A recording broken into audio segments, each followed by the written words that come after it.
Quelles peuvent être les causes qui favorisent l'apparition d'un cancer des poumons? Le tabagisme est le principal facteur de risque du cancer du poumon.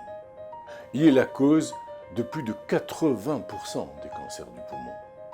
Plus une personne a fumé pendant longtemps et plus elle fume, et plus grand est son risque de cancer du poumon. Sachez que si vous cessez de fumer avant qu'un cancer se développe, les lésions de tissus pulmonaires causées par le tabac commenceront à guérir. Le risque de cancer pour un ex-fumeur ne sera pas aussi faible, bien sûr, que pour une personne qui n'a jamais fumé. Mais il diminuera quand même avec le temps. L'usage du cigare et de la pipe entraîne presque le même degré de risque de cancer du poumon que l'usage de la cigarette. Même la fumée secondaire, c'est-à-dire le tabagisme passif, c'est-à-dire la fumée qu'une personne inhale en présence d'un fumeur, peut causer le cancer du poumon.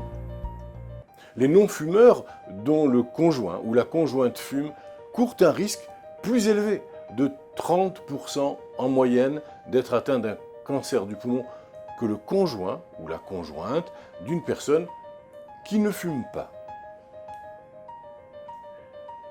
Le fait de vivre dans un environnement dont l'air est fortement pollué, ou le fait d'avoir un emploi qui oblige à manipuler des minéraux radioactifs ou de l'amiante, peut aussi augmenter le risque de cancer du poumon. La recherche a permis à bien des égards de mieux comprendre comment ces facteurs de risque entraînent certains changements de l'ADN dans les cellules du poumon. Ces changements induisent une croissance anormale des cellules et la formation de tumeurs cancéreuses. L'ADN est le matériel génétique qui contient les instructions pour toutes les fonctions des cellules, ou presque. Certains gènes, c'est-à-dire des parties de l'ADN, règlent la croissance et la division des cellules. Les facteurs de risque que nous avons décrits auparavant peuvent déclencher des changements, également appelés mutations de ces gènes, ce qui entraînera ensuite l'apparition d'un cancer.